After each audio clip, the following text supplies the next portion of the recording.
بسم اللہ الرحمن الرحیم۔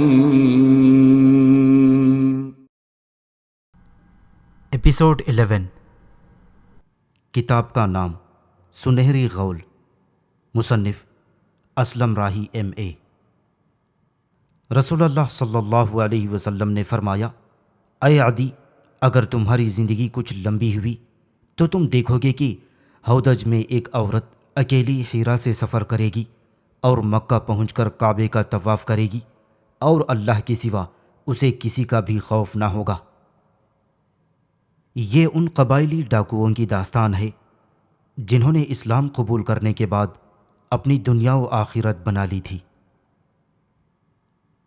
یہودیوں کے ساتھ جنگوں اور شب خون کا سلسلہ ختم ہونے کے بعد سمام نے سامان، جانور اور سب جوانوں کو برابر کے 2 حصوں میں تقسیم کر دیا تھا۔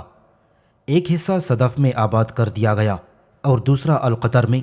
صدف کا سردار عمار کو بنا دیا گیا اور القطر کا انتظام و انصرام سمام کے ہاتھ میں رہا۔ دونوں بستیوں والوں نے از سر نو زمین آباد کرنا شروع کر دی تھی۔ سمام بہت جلد ربطہ اور اس کے چچا کو لانا چاہتا تھا، مگر کئی دن تک اسے بستی میں رکنا پڑا۔ لوگوں کو پہلے مکان بانٹے، پھر زمینیں تقسیم کیں۔ بستی کی ساری دکانیں بھی دوبارہ کھول دی گئیں۔ صدف کی زمین اور مکان بھی عمار کے کہنے پر اس نے جا کر تقسیم کر لی تھی۔ اب دونوں بستیوں کے بازاروں میں پھر چہل پہل نظر آنے لگی تھی۔ جنگ کے دوران دونوں بستیوں کے بھاگے ہوئے لوگ بھی پھر واپس آ کر آباد ہونے لگے تھے۔ دونوں بستیوں میں لگاتار 2 ہفتے کی مصروفیت کے بعد سمام ایک روز رات کے وقت ربطہ کو لانے کے لیے بستی سے نکل کھڑا ہوا۔ وہ اب کافی مطمئن تھا۔ اس کا مشکل وقت اور کشمکش کا دور ختم ہو چکا تھا۔ وہ اب اپنی نئی اور پرسکون زندگی کی ابتدا کرنا چاہتا تھا، اور پھر اس نے ربطہ کے ساتھ وعدہ بھی کر رکھا تھا کہ وہ عنقریب اسے لینے آ جائے گا۔ کئی دن کے لگاتار سفر کے بعد ایک روز صبح سویرے ہی وہ کنڈہ میں داخل ہو گیا۔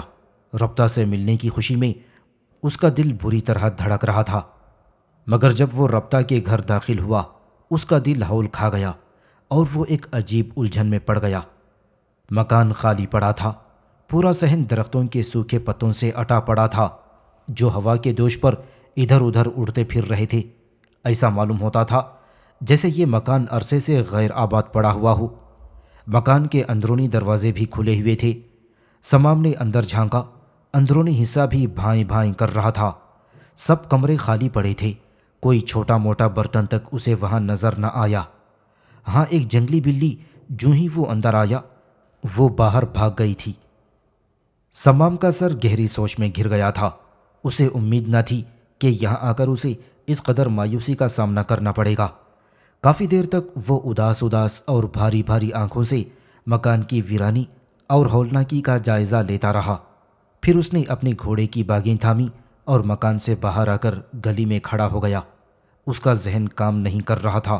اسے یوں محسوس ہو رہا تھا جیسے اس سے سوچنے کی قوت سلب کر لی گئی ہو اور اس کی جسمانی خون کا سفر ختم ہونے کو ہے۔ اسی حالت میں کچھ دیر تک وہ یوں ہی گلی میں سر جھکائے کھڑا رہا۔ پھر اس نے شاید کچھ سوچا اور سامنے والے مکان کے دروازے پر دستک دی۔ ایک ضعیف عورت نے دروازہ کھولا اور حیرت سے سمام کی طرف دیکھتے ہوئے پوچھا، کس سے ملو گے بیٹا؟ سمام نے اپنا خشک ہوتا ہوا گلا تھوک نکلتے ہوئے درست کیا اور بڑی مشکل سے یہ سوال پوچھا، یہ سامنے والوں کا کچھ پتا ہوا کہ کہاں چلے گئے؟ میں ایک عرصے بعد ان سے ملنے آیا ہوں۔ بوڑھی عورت کچھ غمزدہ ہو گئی اور خلاؤں میں کھو گئی۔ فی الفور وہ کوئی جواب نہ دے سکی۔ سمام نے جب اپنا سوال دہرایا تو وہ چونک پڑی اور آہستگی سے کہا، تم ربطہ کے متعلق کچھ جاننا چاہتے ہو؟ سمام نے بڑی تیزی سے کہا، ہاں، وہ یہاں سے جا چکی ہے۔ مگر کہاں گئی ہے؟ سامعین سے گزارش کی جاتی ہے کہ ہمارے دونوں چینلز کے پلیٹ فارم سے جتنی بھی آڈیو بکس کی ریکارڈنگ کمپلیٹ ہو چکی ہے اسے خود بھی سنیں اور زیادہ سے زیادہ شیئر کرنے کی کوشش کریں، اور ہمارے سوشل میڈیا پلیٹ فارم کے لنکس ڈسکرپشن میں دیے گئے ہیں۔ ہمیں سبسکرائب اور فالو ضرور کریں تاکہ آپ کو ضروری اپڈیٹس ملتے رہیں، اور ہماری ٹیم کی فنانشیل سپورٹ کے لیے پیٹریون کی لنک ضرور چیک کریں۔ جزاک اللہ۔ دمشق میں کوئی 5 میل کے فاصلے پر جھیل تبریہ کے جانے والی شاہراہ پر ربا نام کا ایک قصبہ ہے، وہاں ایک کلیسا ہے، ربطہ وہاں چلی گئی ہے۔ اور اس کا چچا، کیا وہ بھی اس کے ساتھ ربا جا چکا ہے؟ نہیں، وہ مر گیا ہے۔ سمام نے دکھ سے پوچھا، کب اور کیسے؟ بڑھیا کی باتوں سے ظاہر تھا کہ وہ کچھ چھپا رہی تھی، اس کے ہونٹ کچھ کہنے کو بار بار مچل جاتے تھے۔ سمام نے بڑی نرمی سے پوچھا، معزز خاتون، میں ان دونوں کے متعلق کچھ تفصیل سے جاننا پسند کروں گا۔ بڑھیا خوفزدہ دکھائی دینے لگی۔ سمام نے اس کا حوصلہ بڑھایا، میں تمہیں تمہاری حفاظت کی ضمانت دیتا ہوں، جو تمہارے دل میں ہے کھل کر کہہ دو۔ بڑھیا نے رازدارانہ لہجے میں کہا، ربطہ کا چچا کچھ دن بیمار رہ کر مر گیا۔ وہ بیچاری بھیڑ بکریاں چرا کر اپنی گزار اوقات کرتی رہی، مگر گاؤں کا ایک جوان اس کے پیچھے ہاتھ دھو کر پڑ گیا تھا۔ ایک رات اس خبیث شیطان نے ربطہ کی عزت لوٹنا چاہی، مگر کچھ لوگ بیچ میں آ گئے تو اس بھیڑیے کے ہاتھوں بچ گئی۔ دوسرے روز وہ بیچاری یہاں سے بھاگ کر اس کلیسا میں پناہ گزین ہو گئی۔ اس شیطان نے اس کے چچا کا گھر لوٹ لیا اور اس کی ساری بکریاں بیچ کر کھا گیا۔ سمام کا ہاتھ بے ساختہ تلوار کے دستے تک چلا گیا اور اپنی غراتی ہوئی آواز میں اس نے کہا، خاتون، کیا تم مجھے اس کا نام بتاؤ گی؟ اس کا نام مقیس ہے۔ اس کا گھر کدھر ہے؟ بڑھیا نے کہا، بستی کے بالکل جنوب میں، تم جس سے بھی پوچھو گے وہ تمہیں اس کے متعلق بتا دے گا۔ اس بستی کا بچہ بچہ اس کی خباثت اور شیطانیت سے آگاہ ہے۔ سمام بستی کے جنوب میں آ گیا اور گلی میں کھیلتے ہوئے بچوں میں سے ایک کو اپنے پاس بلا کر مقیس کے گھر کا پتہ پوچھا، اور اس نے چند قدم کے فاصلے پر ایک گھر کی طرف اشارہ کر دیا۔ سمام نے اس گھر کے دروازے پر جا کر دستک دی۔ ایک زشت رو اور بدحیت سے جوان نے دروازہ کھولا۔ سمام نے کھولتی ہوئی نگاہوں سے اس کی طرف دیکھتے ہوئے دہاڑتی ہوئی آواز میں پوچھا، مجھے مقیس سے ملنا ہے۔ اس نے بڑے غور سے سمام کو دیکھا اور اپنی بھاری آواز میں کہا، میں ہی مقیس ہوں، کہو کیوں ملنا چاہتے ہو؟ سمام نے گھوڑے کی لگام بائیں ہاتھ میں لی اور دایاں ہاتھ آگے بڑھا کر اس نے مقیس کی گردن پکڑ لی اور بڑی بے رحمی سے اچک کر اسے اپنے سامنے بٹھا لیا۔ گھوڑا واپس موڑ کر ایک طرف سر پر دوڑا دیا۔ مقیس نے شور کرنا چاہا، مگر سمام اسے کچھ اس طرح دبوچے ہوئے تھا کہ اس کی آواز حلق سے باہر ہی نہ نکل سکی، کیونکہ سمام کا ایک ہاتھ اس کی گردن پر تھا۔ کندا سے 2 میل باہر آ کر سمام گھوڑے سے نیچے اتر پڑا۔ اسے بھی نیچے اتار کر کھنکتی ہوئی آواز میں پوچھا، تم نے ربطہ کی عزت پر حملہ کرنے کی کوشش کی؟ وہ کانپ گیا اور کوئی جواب نہ دے سکا۔ سمام نے پھر اپنی کھولتی ہوئی آواز میں پوچھا، تم نے ہی اس کے گھر کا سامان اور بکریاں چھین لی تھیں؟ تلوار لہراتا ہوا وہ اس کی طرف بڑھا۔ مقیس کی حالت اس چوہے کی سی ہو گئی تھی جس کے سامنے موت آ کھڑی ہوئی ہو۔ مقیس اس کی باتوں کا کوئی جواب نہ دے سکا۔ سمام آگے بڑھا اور تلوار مار کر اس کی گردن کاٹ دی۔ سر اس نے ایک طرف رکھ دیا اور باقی حصہ ریت میں دبا دیا۔ تلوار صاف کر کے اس نے نیام میں ڈالی، پھر مقیس کی گردن سے رستا ہوا خون ریت سے صاف کیا اور کٹا ہوا سر اپنے گھوڑے کی خرجین میں ڈال کر وہ گھوڑے پر سوار ہو گیا اور پھر گھوڑا ایک سمت سر پر دوڑانے لگا تھا۔ دوپہر کے وقت وہ قصبہ ربا کے کلیسا میں داخل ہو رہا تھا۔ اس نے دیکھا سامنے ہی دھوپ میں ربطہ بیٹھی اپنا کوئی پھٹا ہوا لباس سی رہی تھی۔ سمام کو دیکھتے ہی اس نے کپڑا ایک طرف پھینک دیا اور بھاگتی ہوئی آگے بڑھی۔ اس کے چہرے پر بے پایاں مسکراہٹ کھیل گئی تھی۔ سمام بھی گھوڑے سے نیچے اتر گیا۔ ربطہ آج بے جھجک سی ہو کر سمام کے کشادہ سینے سے لپٹ گئی اور پھر اچانک ہی وہ رو پڑی۔ سمام نے اسے علیحدہ کیا اور ڈھارس بندھانے لگا۔ اس نے کہا، میں تمہیں لینے آیا ہوں ربطہ، کیا میں نے اپنا وعدہ پورا نہیں کیا؟ ربطہ نے اپنے آنسو پونچھتے ہوئے کہا، مجھے امید تھی تم ایک روز ضرور آؤ گے۔ اتنی دیر میں ایک ادھیڑ عمر راہب باہر آیا اور بڑے پیار سے ربطہ کی طرف دیکھتے ہوئے پوچھا، یہ کون ہے بیٹی؟ ربطہ نے فوراً کہا، یہ میرا چچا زاد ہے۔ تو باہر کیوں کھڑی ہو؟ اسے اپنے کمرے میں لے جاؤ اور آرام سے بیٹھ کر باتیں کرو۔ ربطہ مسکرا دی اور سمام کو اپنے ساتھ اپنے کمرے میں لے گئی۔ سمام گھوڑا دھوپ میں کھلا چھوڑ گیا اور وہ گھاس چرنے لگا۔ اور خود وہ ربطہ کے ساتھ اندر جا کر بیٹھ گیا۔ گھوڑے سے بندی خرجین جس میں مقیس کا سر تھا وہ بھی سمام نے اتار کر اپنے ساتھ اندر لے گیا تھا۔ ربطہ کی طرف دیکھتے ہوئے اس نے پیار سے پوچھا، میں نے سنا ہے کندا میں تم پر بہت ظلم ہوا ہے۔ ربطہ پھر رو پڑی اور منہ سے کچھ نہ کہہ سکی۔ سمام نے پھر پوچھا، کس نے وہاں تمہیں تنگ کیا تھا؟ ربطہ نے سسکتے ہوئے کہا، مقیس نام کا ایک آدمی تھا، میں نے بڑی مشکل سے اس کے ہاتھوں اپنی عزت بچائی تھی۔ سمام نے خرجین میں ہاتھ ڈالا اور مقیس کا سر نکال کر اس کے قدموں میں پھینک دیا۔ کیا یہی ہے وہ ابلیس؟ ربطہ حیرانگی سے اس کی طرف دیکھنے لگی۔ ہاں یہی ہے، تم کندا سے ہو کر آ رہے ہو؟ تو اور کیا، وہاں تم نہیں تھیں؟ میں نے سامنے والے گھر کی خاتون سے تمہارے متعلق پوچھا تو اس نے سب کچھ بتا دیا۔ میں نے اسی وقت اس شیطان کا سر کاٹا اور تمہارے پاس چلا آیا۔ ربطہ نے سمام کے ہاتھ تھام لیے۔ تم بہت اچھے ہو سمام۔ سمام نے پریشانی سے اس کی طرف دیکھا اور مغموم آواز میں ربطہ سے کہا، تم پھر مذہب کی اس راہ پر چل نکلی ہو، کیا تم پھر میرے ساتھ جانے سے انکار تو نہیں کرو گی؟ ربطہ نے اس کے منہ پر ہاتھ رکھ دیا۔ نہیں نہیں، میں ضرور تمہارے ساتھ جاؤں گی، اب کوئی مجھے تمہارے ساتھ جانے سے روک نہیں سکتا۔ میں نے وقتی طور پر یہاں پناہ لی ہے، کیا تم یہودیوں سے نمٹ چکے ہو؟ ہاں، میں انہیں ختم کر چکا ہوں۔ تو پھر میں آج ہی تمہارے ساتھ چلنا پسند کروں گی۔ ویسے اگر تم آرام کرنا چاہو تو علیحدہ بات ہے۔ سمام نے پیٹ پر ہاتھ پھیرا۔ کیا کھانا مل سکتا ہے؟ ربطہ مسکرا دی۔ بھوک لگی ہے؟ ہاں، میں نے کل شام کا کھانا کھایا ہوا ہے۔ ربطہ نے پیار سے اس کا گال تھپ تھپایا اور اٹھتے ہوئے کہنے لگی، میں ابھی لاتی ہوں۔ سمام وہیں بیٹھے بیٹھے اونگ گیا تھا۔ اسے خبر نہ تھی کہ کب تک وہ وہاں بیٹھا اونگتا رہا۔ آخر ربطہ نے اس کے سامنے کھانا جما کر اسے جگایا اور مسکرا کر پوچھا، کیا نیند آ رہی ہے؟ سمام نے اس بات میں سر ہلایا، میں دن رات لگاتار سفر کرتا رہا ہوں۔ ربطہ نے اس کے ہاتھ دھلائے اور وہ کھانا کھانے لگا۔ اتنی دیر تک ربطہ مقیس کا سر باہر جا کر زمین میں دبا آئی تھی۔ سمام کھانا کھا چکا تو ربطہ نے پھر پوچھا، کیا تم یہاں کچھ دن آرام کرنا چاہو گے؟ سمام ہاتھ دھونے لگا، میری تو صلاح ہے آج ہی روانہ ہو جائیں گے۔ ہاں، میں بھی یہی چاہتی ہوں۔ کیا یہ راہب تمہیں جانے دے گا؟ آسانی سے تھوڑی جانے دے گا۔ تو پھر کوئی اور ہی حربہ استعمال کرنا پڑے گا۔ تو پھر ایک کام کرتے ہیں، میں ابھی دمشق چلا جاتا ہوں۔ مگر کیوں؟ ربطہ نے پوچھا۔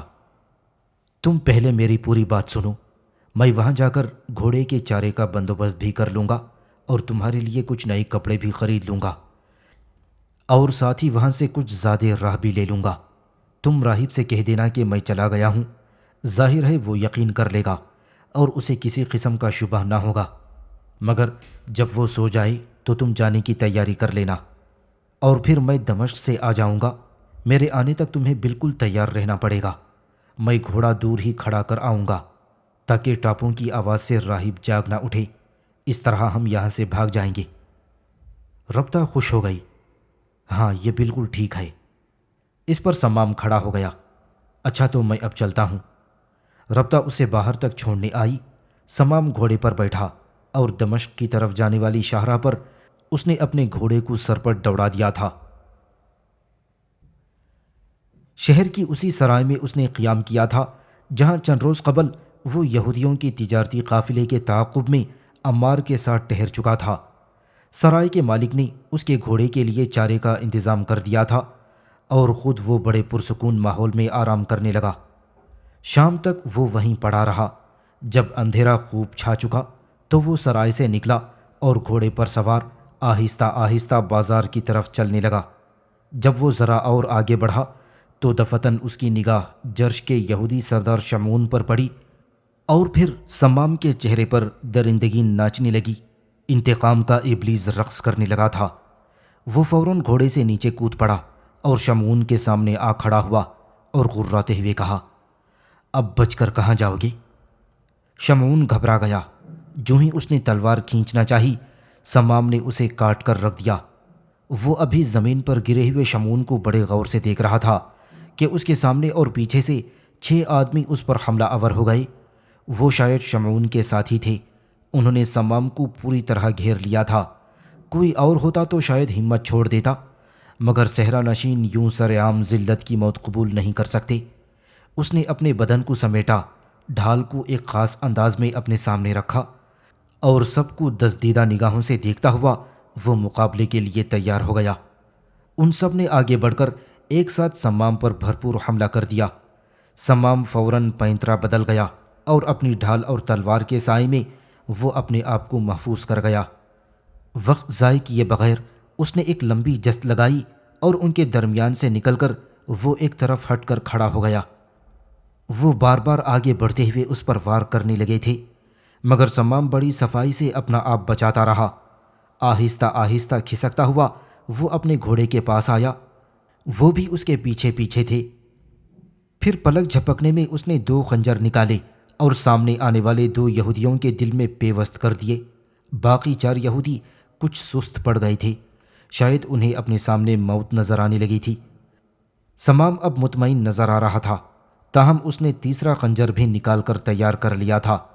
عین اس وقت جب کہ وہ خنجر پھینکنا چاہتا تھا، اس کی نظر اپنے بائیں طرف اٹھ گئی۔ 8-10 سپاہی بڑی تیزی سے ادھر کا رخ کر رہے تھے اور اپنے گھوڑے دوڑاتے چلے آ رہے تھے۔ سمام کا ذہن بڑی تیزی سے کام کر رہا تھا۔ وہ ایک چھلانگ سے اپنے گھوڑے پر سوار ہوا اور ایک طرف بھاگ نکلا۔ ایک یہودی نے لپک کر اپنے ساتھیوں کے جسم میں پیوست خنجر نکالے اور تاک کر باری باری پھینکے۔ ایک خنجر سمام کے بازو میں اور دوسرا ران میں پیوست ہو کر رہ گیا۔ اس کے جسم سے 2 جھرنے پھوٹ نکلے تھے، تاہم جان بچانے کی آرزو تکلیف کی شدت پر غالب رہی اور وہ اپنا گھوڑا سرپٹ دوڑاتا ہوا باب تومار کی طرف آگے بڑھ رہا تھا۔ اسے خدشہ تھا کہ کہیں سپاہی دور سے ہی پہرے داروں کو آواز دے کر شہر پناہ کا دروازہ بند نہ کرا دیں، لہٰذا وہ گھوڑے کو پوری رفتار سے بھگا رہا تھا۔ شہر سے باہر آ کر اس نے پیچھے مڑ کر دیکھا، سپاہی کچھ پیچھے رہ گئے تھے، وہ ابھی تک شہر سے باہر نہ نکلے تھے۔ سمام نے اس موقع کو غنیمت جانا اور اندھیرے کی آڑ میں وہ بڑی تیزی سے کلیسا کی طرف بڑھنے لگا۔ لہو لہان وہ کلیسا میں داخل ہو گیا۔ گھوڑے کو درختوں کے جھونڈ تلے اس نے کھڑا کر دیا تھا۔ وہ جگہ زیادہ تاریک نہیں تھی۔ نیچے اتر کر جب وہ چلنے لگا تو چکرا گیا، زمین گھومتی ہوئی دکھائی دینے لگی۔ ران میں پیوست خنجر اسے چلنے نہیں دے رہا تھا، خون ابھی تک بہہ رہا تھا۔ پھر گرتا پڑتا وہ ربطہ کے کمرے میں داخل ہو گیا۔ وہ بیچاری اس کے انتظار میں تیار بیٹھی تھی، کیونکہ راہب اب سو چکا تھا۔ ربطہ نے اس کی یہ جو حالت دیکھی تو اس کا رنگ سفید پڑ گیا۔ لپک کر وہ اٹھی اور سمام سے لپٹ گئی۔ سمام اس کے بازوؤں میں جھول گیا۔ ربطہ بیچاری کمزور سی لڑکی تھی، اس کے بھاری بھرکم جسم کا بوجھ برداشت نہ کر سکی اور سمام فرش پر گر پڑا۔ ربطہ نے دیکھا اس کے بازو اور ران میں خنجر پیوست تھے۔ اس کا دل پھٹ ہی گیا تھا اور وہ رونے لگی۔ سمام اٹھ کر بیٹھا۔ اس نے دیکھا ربطہ اس کے پاس بیٹھی بری طرح رو رہی تھی۔ سمام نے جب اس کی طرف دیکھا تو وہ اپنی ابا کے پلو سے اس کی خون آلود پیشانی صاف کرنے لگی۔ سمام نے اپنی ٹانگ پھیلائی اور خنجر کھینچ کر ران سے باہر نکال لیا۔ ربطہ بیچاری نے منہ دوسری طرف کر لیا تھا، تاہم سمام کا جسم اس نے اپنی گود میں سمیٹ رکھا تھا۔ سمام نے دوسرا خنجر بھی کھینچ کر بازو سے نکال لیا۔ ربطہ نے فوراً اپنا لباس پھاڑا، بھاگی بھاگی راہب کے کمرے میں گئی اور زخموں کی دوائیاں اٹھا لائی۔ زخم دھو کر اس نے پٹی باندھ دی۔ اتنی دیر تک سمام اپنے حواس درست کر چکا تھا، تاہم اس پر نقاہت پوری طرح غالب رہی۔ ربطہ نے اسے سہارا دیا اور اپنے بستر پر لٹا دیا۔ خود بھی وہ اس کے پاس بیٹھ گئی۔ وہ ابھی تک رو رہی تھی۔ سسکتے ہوئے اس نے پوچھا، یہ تم نے کیا کر لیا سمام؟ سمام اس کے سنہری اور لمبے لمبے بالوں سے کھیلتے ہوئے اسے تسلی دینے لگا۔ کس سے جھگڑا ہوا ہے؟ اس نے پھر پوچھا۔ یہودیوں کا سردار جو اپنی بستی سے بھاگ آیا تھا، وہ اچانک مجھے بازار میں مل گیا۔ اور پھر؟ روتے روتے ربطہ نے پوچھا۔ میں نے اسے قتل کر دیا، مگر میں دھوکہ کھا گیا۔ یہ نہ جان سکا کہ اس کے ساتھ اپنے آدمی بھی موجود ہیں۔ جو ہی میں نے اسے قتل کیا 6 یہودی مجھ پر ٹوٹ پڑے۔ میں ان میں سے 2 کو ختم کرنے کے بعد دوسرے 4 سے نمٹنا ہی چاہتا تھا کہ دمشق کے سپاہی ایک طرف سے اپنے گھوڑے دوڑاتے ہوئے آئے اور میں وہاں سے بھاگ نکلا، اور پھر ایک یہودی نے پیچھے سے مجھ پر میرے ہی خنجر پھینکے، جو ایک ران اور دوسرا بازو میں پیوست ہو گیا۔ ربطہ گھبرا گئی اور پھٹے پھٹے لہجے میں پوچھا، سپاہیوں نے تمہیں کلیسا میں داخل تو نہیں ہوتے دیکھا؟ نہیں، میں انہیں کافی پیچھے چھوڑ آیا تھا۔ ربطہ خوف سے کانپ گئی، تو کہیں وہ ادھر ہی نہ آ نکلے ہوں۔ سمام نے اس کی لمبی اور گلابی مائل سرخ گردن سہلائی۔ ڈرتی کیوں ہو؟ انہیں کیا خبر میں نے کلیسا میں پناہ لے رکھی ہے؟ خداوند کرے وہ ادھر نہ آئیں۔ اور پھر وہ کچھ پڑھ کر سمام پر پھونکنے لگی۔ سمام ٹکٹکی باندھے اسے دیکھتا رہا۔ ربطہ کی اس حرکت پر وہ دل ہی دل میں ہنس بھی رہا تھا۔ ربطہ نے بڑے پیار سے اس کے بالوں میں انگلیاں پھیریں اور سسکتے ہوئے پھر کہا، شاید ہم اب یہاں سے نہ جا سکیں۔ سمام نے حیرت سے اس کی طرف دیکھا، مگر کیوں؟ تم کچھ دن تک سفر نہیں کر سکو گے، اور میں ڈرتی ہوں راہب کہیں تمہارے یہاں ہونے کا کسی سے ذکر نہ کر بیٹھے۔ اگر ایسا ہوا تو ہم کیسے القطر جا سکیں گے؟ سمام نے پھر اسے تسلی دی، سپاہی مجھے ابھی بڑی سرگرمی سے تلاش کر رہے ہوں گے، اس لیے اس وقت کوچ کرنا مناسب نہیں۔ رات کے پچھلے حصے میں ہم یہاں سے نکل جائیں گے۔ کیا تم گھوڑے پر سفر کر سکو گے؟ ہاں، کرنا ہی پڑے گا۔ نہیں نہیں، تمہارے زخم بہت گہرے ہیں، کہیں پھر سے خون نہ بہہ نکلے۔ سمام اٹھ کر بیٹھ گیا تھا۔ ابھی مجھ میں اتنی ہمت ہے کہ 2-4 آدمیوں کا مقابلہ کر سکتا ہوں۔ ویسے میرا دل کہتا ہے کہ میری موت ان زخموں کے باعث نہ ہوگی۔ ابھی میرا کام ادھورا ہے۔ تقدیر مجھ سے اس قدر بدترین مذاق نہیں کر سکتی کہ میں اس بے بسی کے عالم میں گمنام موت کا شکار ہو جاؤں۔ ربطہ نے اس کے منہ پر ہاتھ رکھ دیا اور زیادہ سسک پڑی۔ اس کے ساتھ ہی وہ سمام سے لپٹ گئی اور اپنا سر کچھ اس طرح اس کے کشادہ سینے پر رکھ دیا تھا گویا کہ وہ اس کے لیے بہترین اور آخری پناہ گاہ ہو۔ سمام پھر اس کے بالوں سے کھیلنے لگا، تم نے جانے کی تیاری کر رکھی ہے نا؟ چھاتی سے لپٹے ہی لپٹے اس نے ہاں کہہ دی۔ اتنے میں کلیسا کے باہر گھوڑوں کے ٹاپوں کی آواز سنائی دی۔ وہ تڑپ کر سمام سے علیحدہ ہو گئی اور باہر بھاگ پڑی۔ ابھی وہ دروازے کے پاس ہی آئی تھی کہ خوف سے دم سات کر کھڑی ہو گئی۔ اس کے سامنے 8-10 سپاہی کھڑے اندر داخل ہونا چاہتے تھے۔ ان میں سے ایک نے جھانک کر سمام کو بستر پر لیٹے ہوئے بھی دیکھ لیا تھا۔ ربطہ دروازے پر ہی کھڑی رہی اور انہیں اندر نہ آنے دیا۔ ایک بے تکلف قسم کا سپاہی آگے بڑھا اور ربطہ سے قریب ہوتے ہوئے بولا، ہم مقدس باپ کی کنواری سے اندر جانے کی اجازت طلب کرتے ہیں۔ ربطہ نے کوئی جواب نہ دیا اور خاموشی سے وہیں کھڑی رہی۔ اس پر وہ سپاہی اور آگے بڑھا، تم جیسے مقدس لوگوں کی موجودگی میں کلیسا مجرموں اور گنہگاروں کی پناہ گاہ کا کام نہیں دے سکتا۔ ایسے مجرموں کو عبرتناک سزا دینے کے لیے تم لوگوں کو ہم سے تعاون کرنا چاہیے۔ وہ سپاہی اور آگے بڑھ آیا تو ربطہ بیچاری مجبوراً ایک طرف ہٹ گئی۔ سب سپاہی اندر چلے گئے۔ انہوں نے سمام کو رسیوں میں بڑی مضبوطی سے جکڑ دیا تھا اور اسے اپنے ساتھ لے گئے۔ ربطہ بیچاری روتی رہی اور سر پیٹتی رہ گئی۔ سمام جا چکا تھا اور وہ بیچاری پوری رات روتی رہی۔ صبح سویرے ہی وہ اٹھ کر باہر آئی۔ اس نے دیکھا کہ سمام کا گھوڑا سامنے درختوں کے جھنڈ میں گھاس چر رہا ہے۔ اس نے آگے بڑھ کر گھوڑے کو پکڑ لیا اور اسے پیار کرنے لگی۔ پھر وہ اس پر سوار ہوئی اور شہر کی طرف چل پڑی۔ جیل میں وہ سمام سے ملی۔ وہ بیچارہ ایک تنگ کوٹری میں پڑا ہوا تھا۔ زخموں میں تکلیف کی شدت بڑھ گئی تھی۔ سمام کو دیکھتے ہی اس نے پوچھا، کیا کسی نے تمہیں کھانا دیا؟ سمام غمگین دکھائی دے رہا تھا۔ خاموشی سے اس نے ازبات میں سر ہلا دیا۔ اس کی حالت دیکھ کر ربطہ کی آنکھیں چھلک گئیں، مگر جلد ہی ضبط کر گئی۔ زخموں کا علاج بھی کریں گے نا؟ ہاں، کر رہے ہیں۔ ابھی صبح ہی صبح انہوں نے پٹی باندھی ہے۔ کوئی چیز چاہیے؟ سمام نے نفی میں سر ہلا دیا۔ پھر ربطہ اس کے پاس ہی بیٹھ کر کافی دیر تک باتیں کرتی رہی۔ اس نے ہر طرح سے اسے تسلی دی اور روزانہ آنے کا وعدہ کر کے چلی گئی۔ جیل میں پڑے پڑے سمام کو 1 ماہ اور کچھ دن گزر گئے تھے۔ ربطہ اسے روزانہ ملنے آ رہی تھی۔ اس کے زخم منمل ہو چکے تھے۔ اسے پھانسی کی سزا بھی سنائی جا چکی تھی، مگر وہ حیران تھا کہ اسے پھانسی دیے جانے کا جو دن مقرر ہوا تھا وہ گزر چکا تھا اور ابھی تک اس سے کسی نے باز پرس نہیں کی تھی۔ جیل میں اس نے دیکھا کہ سب قیدیوں سے پہلے کی نسبت اس سے اچھا سلوک کیا جا رہا تھا اور انہیں خوراک بھی بہت اچھی دی جا رہی تھی۔ جیل کا داروغہ جو بات بات پر قیدیوں پر برس پڑتا تھا، اب بڑی ہمدردی کا اور پیار کا مظاہرہ کر رہا تھا۔ سمام کی سمجھ میں کچھ نہ آ رہا تھا کہ یہ سب کیا ہو رہا ہے۔ ایک دن اس کے ساتھی قیدی نے خوشخبری سنائی، ہم عنقریب رہا ہونے والے ہیں۔ سمام دنگ رہ گیا اور بےتاب ہو کر اس نے اپنے ساتھی سے پوچھا، کیا سب قیدی؟ ہاں بالکل۔ کیا کوئی خاص وجہ ہے؟ ہاں، تم نے دیکھا نہیں کہ بے شمار قیدی ہیں جن کو اب تک صلیب پر چڑھا دیا جانا چاہیے تھا، مگر ان سب کو معاف کر دیا گیا ہے۔ سمام کی آنکھوں میں زندہ رہنے کی چمک پیدا ہو گئی اور مسکراتے ہوئے اس نے پوچھا، مگر یہ سب کیسے ہو رہا ہے؟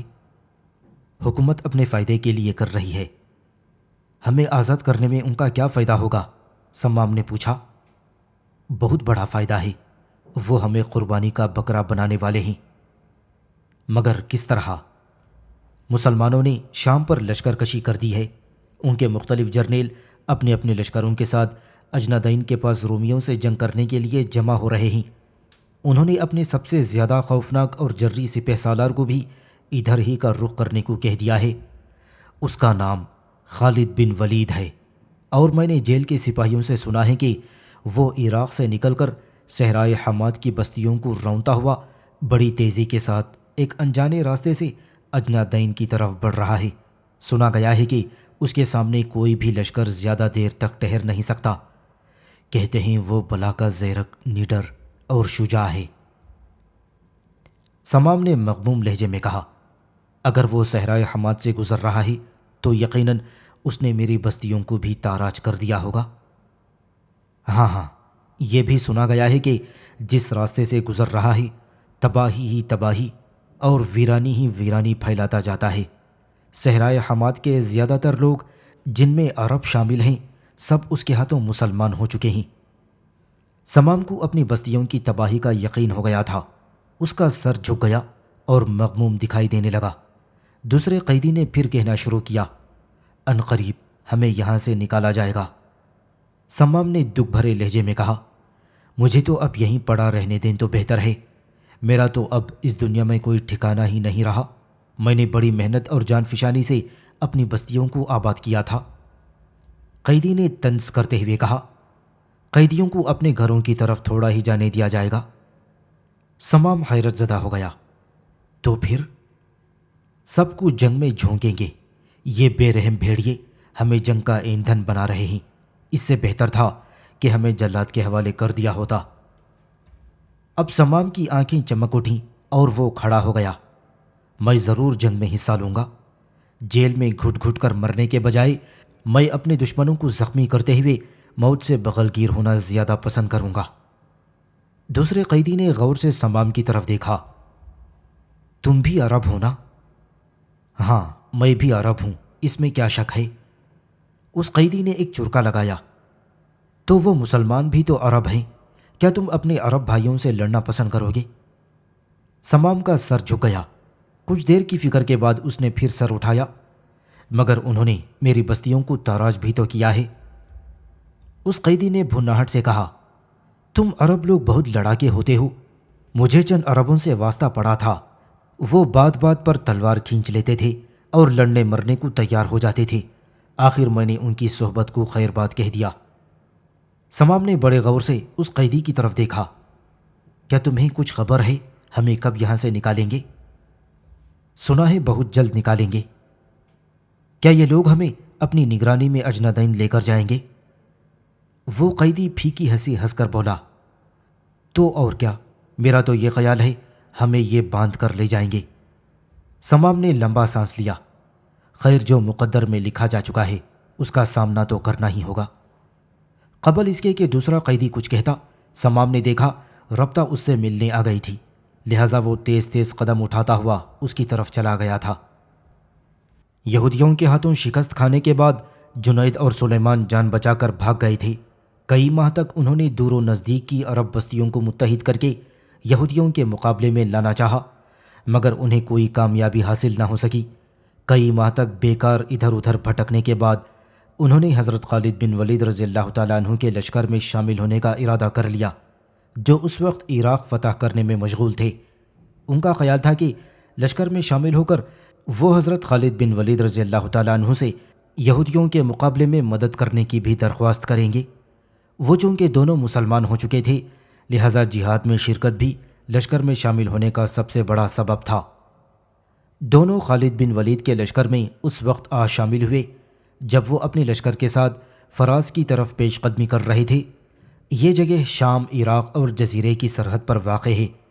یہاں پر بے شمار رومی سپاہ کے ساتھ عرب کے قبیلے تغلب، نمر اور آیات کی بہت بڑی تعداد بھی ان کے ساتھ شامل ہو گئی تھی، کیونکہ ان لوگوں نے ابھی اسلام قبول نہ کیا تھا اور ابھی تک وہ زیادہ تر بت پرست تھے۔ فراز میں جنگ کا سلسلہ چونکہ طویل تر ہوتا چلا گیا تھا، لہٰذا حضرت خالد بن ولید رضی اللہ تعالیٰ عنہ نے یہاں روزے قضا کر دیے تھے۔ رومی لشکر جب دریائے فرات کے کنارے آیا تو انہوں نے حضرت خالد بن ولید کو کہلا بھیجا کہ یا تو تم دریائے فرات عبور کر کے ادھر آ جاؤ یا پھر ہمیں دریائے فرات عبور کرنے کی اجازت دو۔ حضرت خالد بن ولید نے کہا تم دریا عبور کر آؤ۔ رومیوں نے پھر کہلا بھیجا تم ہمارے راستے سے ایک طرف ہٹ جاؤ، مگر حضرت خالد رضی اللہ تعالیٰ عنہ نے یہ مطالبہ مسترد کر دیا۔ رومی لشکر نے اسفل کے مقام کی طرف سے دریائے فرات کو عبور کیا اور لڑائی شروع ہو گئی۔ اس جنگ کا آغاز خطرناک تھا، کیونکہ رومی اور اس کے ہمراہی ایک فیصلہ کن جنگ کر رہے تھے۔ دوسری طرف اسلامی لشکر شب و روز کی لگاتار جنگ اور مسافت سے تھک چکا تھا، لیکن اللہ اکبر کی آواز پر ان کی رگوں میں کچھ ایسا جوش اور ولولہ پیدا ہوا کہ انہوں نے صفوں کی صفیں الٹنا شروع کر دیں۔ وہ طائش میں آ کر رومی سپاہ پر جھپٹ جھپٹ کر حملے کر رہے تھے۔ یوں محسوس ہو رہا تھا گویا ان میں کسی نے تازہ روح بھر دی ہو، مگر یہ سب ان کے جذبہ ایمان کی تازگی اور خدائے برتر پر پختہ یقین کا باعث تھا کہ انہوں نے ٹڈی دل رومی سپاہ کو اندھا دھند کاٹنا شروع کر دیا تھا۔ رومی سپاہ اپنے بے شمار تعداد کے باوجود مٹھی بھر مسلمانوں کے سامنے جم نہ سکی۔ یوں محسوس ہونے لگا تھا جیسے مسلمانوں نے ان کے نیچے سے زمین سمیٹ لی ہو۔ وہ گھبرا کر اٹھے اور آخر کار بھاگ نکلے۔ مسلمانوں نے ان کا تعاقب کیا اور 1,00,000 رومیوں کو موت کے گھاٹ اتار دیا۔ آخری ذی قاعدہ تک خالد بن ولید رضی اللہ تعالیٰ عنہ نے فراز ہی میں قیام کیا تھا، لیکن اسی ماہ کے ختم ہونے سے صرف 5 روز قبل انہوں نے اپنے لشکر کو حیرا کی طرف واپس ہونے کا حکم دے دیا۔ یہ وہ مقام تھا جسے وہ پہلے ہی فتح کر چکے تھے۔ خود انہوں نے چند ساتھیوں کو ہمراہ لیا اور حج کو چلے گئے، اور کسی کو کانوں کان بھی اس بات کا علم نہ ہونے دیا کہ وہ حج کو گئے تھے۔ حیرا کی طرف جاتے ہوئے جنید کی چھاگل سے پانی ختم ہو گیا تھا۔ اس نے سلیمان کی زین سے بندھی ہوئی چھاگل ٹٹولی، وہ بھی خالی تھی۔ آخر اس نے اپنے ساتھ ساتھ چلتے ہوئے سپاہی سے پانی مانگا۔ اس نے اپنا گھوڑا روکا اور خود اپنی چھاگل کھول کر جنید کو پانی پلانے لگا۔ جنید نے پانی پی چکنے کے بعد اس کا شکر ادا کیا اور پھر خوش ہوتے ہوئے اس کا نام پوچھا۔ جواب میں اس سپاہی نے ذرا غور سے اس کی طرف دیکھا اور پھر کہنے لگا میرا نام عروہ بن مسعود ہے۔ جنید نے پھر پوچھا کس قبیلے سے تعلق رکھتے ہو؟ بنو خزاعہ سے۔ جنید کی آنکھیں چمک اٹھیں۔ بنی خزاعہ سے؟ عروہ بن مسعود کچھ حیرت زدہ ہو گیا۔ ہاں میں بنی خزاعہ سے ہوں۔ جنید فوراً ہی غمگین اور افسردہ سا ہو گیا اور اس کی آنکھوں میں آنسو چھلک آئے۔ عروہ نے فوراً پوچھا کیا بات ہے، تم غمگین کیوں ہو گئے ہو؟ بجھی بجھی سی آواز میں جنید نے پوچھا تم سمام بن ثعلب کو جانتے ہو؟ عروہ بن مسعود چونک پڑا۔ ہاں وہ میرے ہی قبیلے کا ہے۔ کیا تم؟ جنید نے اس کی بات کاٹ دی۔ کیا تمہیں کچھ خبر ہے کہ وہ آج کل کہاں ہے؟ عروہ بن مسعود غمگین ہو کر بجھ سا گیا تھا۔ یہی تو میں تم سے پوچھنے والا تھا۔ عرصہ ہوا جب کہ ہم نے ابھی تک اسلام بھی قبول نہ کیا تھا۔ بنی بکر نے ہم پر شبخون مارا تھا، سمام اسی روز اپنے ماں باپ اور بہن کے ساتھ کہیں بھاگ گیا تھا اور ہم لوگوں نے حرم میں پناہ لے لی تھی۔ اس پر جنید نے اپنی آنکھیں خشک کیں اور کہنے لگا، میں صحرائے حماد کی ایک بستی القطر کا رہنے والا ہوں۔ اپنے قبیلے سے بھاگ کر سمام ہمارے پاس آ گیا تھا، اس کے ماں باپ اور بہن بھی اس کے ساتھ تھے۔ عروہ نے بےتاب ہو کر پوچھا، تو پھر وہ اب کہاں ہے؟ میری پوری بات سنتے جاؤ۔ وہ ایک غیور اور شجاع عرب تھا۔ ہماری بستی کے لوگ یہودیوں سے قرض لیا کرتے تھے، مگر یہودی اس کا اتنا سود وصول کرتے تھے کہ جو شخص ایک بار ادھار لے لیتا عمر بھر یہودیوں کے قرض سے جان نہ چھڑا سکتا تھا۔ سال میں ایک بار وہ اپنا قرض وصول کرنے آتے اور ہر طرح کی سختی عربوں پر رواں رکھتے تھے۔ سمام کے وہاں آباد ہونے کے بعد یہودی جب اپنی رقم وصول کرنے کے دوران سختیاں کرنے لگے تو وہ برداشت نہ کر سکا۔ کچھ دن تک وہ دل پر پتھر رکھ کر ان کے مظالم عربوں پر برداشت کرتا رہا۔ آخر ایک روز وہ کھل گیا اور اعلانیہ ان کی مخالف پر اتر آیا۔ پھر اس کے باپ نے اسے بہترے سمجھایا، مگر اس نے ایک نہ مانی، اور پھر ایک روز یہودی جب ہمارے سردار کے گھر ایک بوڑھی عورت کے سامان پر زبردستی قبضہ کر رہے تھے، سمام ان کے سامنے آ گیا اور تلوار سونت لی اور 4 یہودیوں کو اس نے قتل کر دیا۔ اس نے یہودیوں کے خلاف بغاوت کر دی۔ وہ بیچارہ ہماری بستی میں جنگل سے لکڑیاں کاٹ کر بازار بیچنے کے بعد اپنی گزر اوقات کیا کرتا تھا۔ ایک دن یہودیوں نے ہمارے سردار کی لڑکی، جو کہ اس نوجوان کی بہن ہے، جنید نے سلیمان کی طرف اشارہ کرتے ہوئے کہا، اس کی بہن کو اغوا کرنا چاہی، تو سمام نے انہیں بھی قتل کر دیا۔ پھر ہمارے سردار نے اسے جنگل جا کر لکڑیاں کاٹنا بند کرا دیں اور پوری بستی کا سالار بنا دیا۔ اس نے دن رات محنت کرنے کے بعد بستی کے جوانوں کو تربیت دی۔ اس دوران ہماری یہودیوں کے ساتھ ایک خوفناک جنگ ہوئی جس میں ہم نے سمام کی سرکردگی میں یہودیوں کو شکست فاش دی تھی، مگر یہودی پھر جنگ کی تیاری میں لگ گئے۔ انہوں نے غسانیوں کو بھی دولت کا لالچ دے کر اپنے ساتھ ملا لیا اور ہمارے مقابلے میں لے آئے۔ سمام نے دن رات بھاگ دوڑ کر کے ارد گرد کے عربوں کو متحد کر لیا، مگر اس بار شاید ہماری تقدیر ہی ہار چکی تھی۔ ہمیں شکست ہوئی۔ یہودیوں نے سمام کو زندہ گرفتار کر لیا اور عربوں کی بستیوں میں قتل عام اور لوٹ مار کا بازار گرم کر دیا۔ ہم دونوں کسی نہ کسی طرح وہاں سے جان بچا کر بھاگ آئے۔ عروہ بن مسعود کی آنکھوں سے آنسو جاری ہو گئے تھے۔ گلوگیر آواز میں وہ پھر بولا، کاش تم لوگوں نے میرے قبیلے میں خبر کی ہوتی تو میں انشاءاللہ ایک بھاری جمعیت کے ساتھ ضرور اس کی مدد کو پہنچ جاتا۔ وہ میرا دوست ہی نہیں بلکہ بھائی تھا۔ کیا وہ اب تک زندہ ہے یا؟ جب ہم وہاں سے بھاگے تھے اس وقت تک تو وہ زندہ ہی تھا۔ اس کے ماں باپ اور بہن کا کیا ہوا؟ سب قتل کر دیے گئے۔ اس کی بیوی کو ہم نے اپنے ساتھ لے جانا چاہا، مگر وہ وفادار لڑکی اپنے شوہر کو قید میں چھوڑ کر ہمارے ساتھ بھاگنے پر رضامند نہ ہوئی۔ کیا اس نے شادی بھی کر لی تھی؟ ہاں، اس کی شادی ہمارے سردار کی لڑکی اور اس نوجوان کی بہن سے ہوئی تھی۔ سلیمان بیچارہ قریب ہی کھڑا رو رہا تھا۔ عروہ کا سر جھک گیا۔ خبر نہیں کس حال میں ہوگا، بیچارہ زندہ بھی ہے یا؟ جنید نے بھی سر جھکا کر دکھ سے کہا، ہم یہاں اس ارادے سے آئے تھے کہ اس لشکر سے مدد کی درخواست کریں گے، مگر خالد بن ولید اپنے لشکر کے ساتھ اس قدر مصروف ہیں کہ ہمیں مدد کی درخواست کرتے ہوئے شرم محسوس ہونے لگتی ہے۔ عروہ چپ رہا اور کوئی جواب نہ دیا۔ جنید اور سلیمان بھی اس کے ساتھ ساتھ خاموشی سے آگے بڑھنے لگے تھے۔ حضرت خالد رضی اللہ تعالیٰ عنہ بن ولید اس قدر عجلت سے حج کر آئے تھے کہ جس وقت ان کا لشکر حرا میں داخل ہو رہا تھا وہ بھی اپنے لشکر سے آن ملے، اور کسی کو علم تک نہ ہوا کہ خالد لشکر سے غائب ہو گئے تھے۔ مگر بعد میں جب حضرت ابوبکر صدیق رضی اللہ تعالیٰ عنہ کو اس بات کا علم ہوا تو وہ خفا ہوئے اور خالد کو عراق سے شام کی طرف جانے کا حکم دے دیا۔ خالد بن ولید جب شام کی طرف کوچ کرنے لگے تھے تو اپنا لشکر 2 حصوں میں تقسیم کر لیا، آدھا اپنے لیے رکھا اور آدھا عراق کی مہم جاری رکھنے کے لیے مثنہ بن حارثہ رضی اللہ تعالیٰ عنہ کی سرکردگی میں پیچھے چھوڑ دیا تھا۔ انہوں نے سب صحابہ اکرام کو اور ان لوگوں کو جو کبھی حضور اکرم صلی اللہ علیہ وسلم کے پاس وفد کی شکل میں حاضر ہوئے تھے اپنے ساتھ ملا لیا اور باقی مثنہ رضی اللہ تعالیٰ عنہ کے لیے چھوڑ دیا تھا۔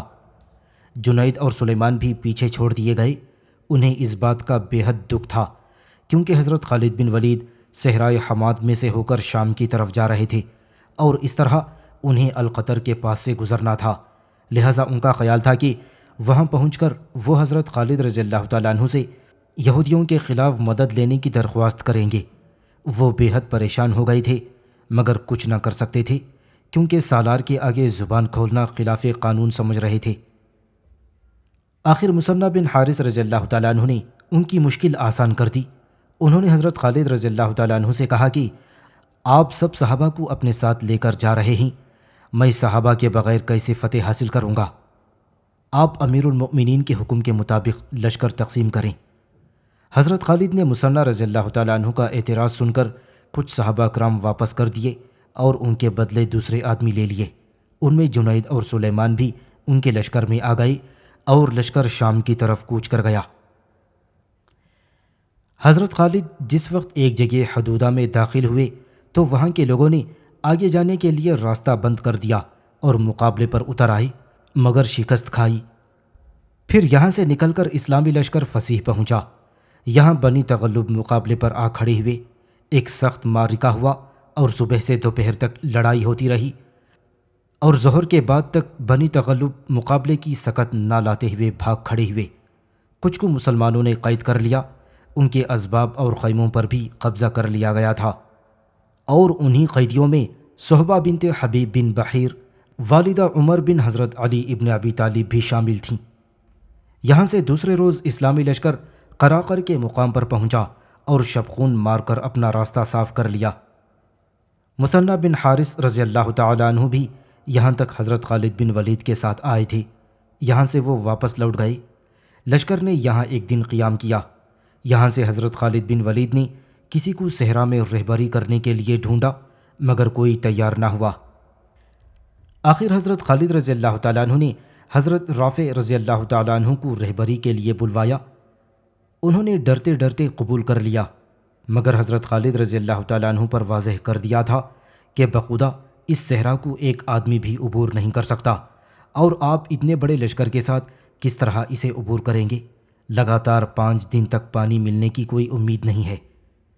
حضرت خالد رضی اللہ تعالیٰ عنہ نے بڑی جرأت مندی سے کہا، تمہارا کیا مطلب ہے کہ میں اپنا یہ سفر جاری نہ رکھوں گا؟ یاد رکھو میں مسلمانوں کی مدد کے لیے جا رہا ہوں، کیا تم مجھے روکنا چاہتے ہو؟ آخر انہوں نے حکم دیا کہ خوب پانی بھر لیا جائے۔ لشکر نے اپنے سب چھاگل اور مشکیزیں یہاں سے بھر لیے تھے۔ اونٹوں کو کچھ وقفہ دے کر خوب پانی پلا دیا تھا اور ان کے پاؤں کے ساتھ کپڑے باندھ دیے تھے تاکہ ان کے پاؤں پھٹنے نہ پائیں۔ جنید اور سلیمان پہلے ہی یہاں سے کوچ کر چکے تھے۔ وہ لشکر کے وہاں پہنچنے سے پہلے ہی اپنی بستی کے حالات معلوم کرنا چاہتے تھے تاکہ اصل حالات جاننے کے بعد وہ پھر مدد کی درخواست کر سکیں، کیونکہ لشکر کو ان کی بستی سے ہی گزرنا تھا۔ جب وہ بستی میں داخل ہوئے تو انہوں نے دیکھا کہ بستی خوب آباد ہے، بازار رونق اور سجا ہوا ہے۔ سب لوگ ان کے لیے اجنبی تھے، لہٰذا وہ سخت حیران ہوئے کہ یہ کیا ماجرا ہے۔ بازار سے نکل کر پہلے وہ سمام کے گھر آئے۔ انہوں نے دیکھا کہ مکان بالکل خالی پڑا ہے اور کھجور کے نیچے کسی کی قبر بنی ہے۔ پھر سلیمان اپنے گھر گیا، وہ بھی خالی پڑا ہوا تھا۔ دونوں بے حد پریشان ہو رہے تھے۔ حیرت زدہ سے ہو کر وہ گلی میں آ کھڑے ہوئے۔ اتنے میں سمام کے گھر کے ساتھ والی بڑھیا باہر نکلی۔ دونوں اسے پہچان کر اس کی طرف بھاگے۔ اس نے دونوں کو پیار کیا اور روتے روتے پوچھا، تم کہاں چلے گئے تھے؟ جنید نے جواب دیا، ہم مسلمانوں سے مدد حاصل کرنے چلے گئے تھے خالہ، مگر یہ ہماری بستی میں کون آ کر آباد ہو گئے ہیں؟ بڑھیا نے آنسو پہنچتے ہوئے کہا، سب عرب ہیں۔ تو انہیں کون لایا ہے؟ سمام، اپنا سمام بن ثعلب۔ اس پر سلیمان چونک پڑا، سمام؟ کیا آخی زندہ ہیں؟ وہ بوڑھی اور ناتواں عورت جنید اور سلیمان کو اپنے گھر لے گئی اور دونوں کو اپنے سامنے ایک چارپائی پر بٹھاتے ہوئے اس نے کہا، سمام زندہ ہے اور میرا خیال ہے۔ سلیمان نے بات کاٹتے ہوئے بے چین ہو کر پوچھا، تو پھر اب وہ کہاں ہے؟ سنو، سب کچھ بتاتی ہوں۔ جب یہودیوں نے اسے گرفتار کر لیا تو اس کی غیر موجودگی میں انہوں نے اسما کی عزت لوٹنا چاہی، مگر اس بیچاری نے خودکشی کر لی۔ سمام کے گھر میں کھجور کے نیچے جو قبر ہے وہ اسی کی ہے۔ اس پر سلیمان رو پڑا۔ بڑھیا کہتی رہی، سمام کسی نہ کسی طرح یہودیوں کی قید سے بھاگ نکلا۔ جس رات وہ بھاگا یہاں بھی آیا تھا اور مجھ سے ملا تھا۔ یہاں سے وہ مرج راہی چلا گیا۔ وہاں پہلے سے ہی اس کے کچھ جاننے والے تھے۔ ان کی مدد سے اس نے عربوں کو یہودیوں سے مقابلہ کرنے اور ان سے انتقام لینے کی خاطر جمع کرنا شروع کر دیا۔ دیکھتے ہی دیکھتے سینکڑوں عرب اس کے ساتھ مل گئے۔ وہ ان کے ساتھ جبل حاران میں آ کر آباد ہو گیا اور وہاں سے اس نے یہودیوں کی بستیوں کو آہستہ آہستہ لوٹنا اور آگ لگانا شروع کر دیا۔ اس کے ساتھ ساتھ اس کے ساتھیوں میں بھی اضافہ ہوتا رہا اور اس کے حملوں میں تیزی آتی چلی گئی۔ پھر مسلمانوں کے ایک سالار اسامہ بن زید نے جب شام پر لشکر کشی کی تو غسانی، جن کے بلبوتے پر یہودیوں نے ہمیں برباد کیا تھا، وہ چلے گئے۔ اس کے بعد سمام کھل کر سامنے آ گیا اور آخر جرش والوں کو لوٹ کر ان کی بستیوں کو آگ لگا دی۔ اب اس صحرا میں کوئی بھی یہودی بستی نہیں رہی۔ یہودیوں کی مکمل تباہی کے بعد اس نے اپنے سب ساتھیوں کو 2 حصوں میں تقسیم کر لیا اور ان کی شادیاں ان یہودی لڑکیوں سے کر دیں جو جنگ میں قید ہوئی تھیں۔ آدھے آدمی اس نے القدر میں آباد کر دیے اور آدھے صدف میں۔ بڑھیا خاموش ہوئی اور بڑے تجسس سے جنید اور سلیمان کی طرف دیکھنے لگی۔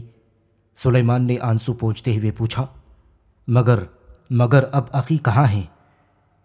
اس نے ایک لڑکی سے شادی کا وعدہ کیا تھا، وہ دمشق سے باہر کسی گاؤں میں رہتی تھی، وہ اسے لینے چلا گیا۔ جب کافی دنوں بعد واپس نہ آیا تو مجھے کچھ تشویش ہوئی۔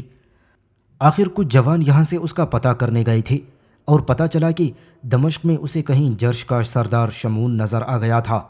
سمام نے جب اسے قتل کر دیا تو وہاں کے سپاہیوں نے اسے گرفتار کر لیا اور سنا ہے کہ وہ اب قید میں ہے۔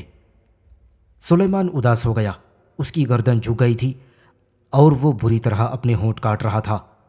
اس بار جنید نے پوچھا، شمعون جنگ میں قتل نہ ہوا تھا؟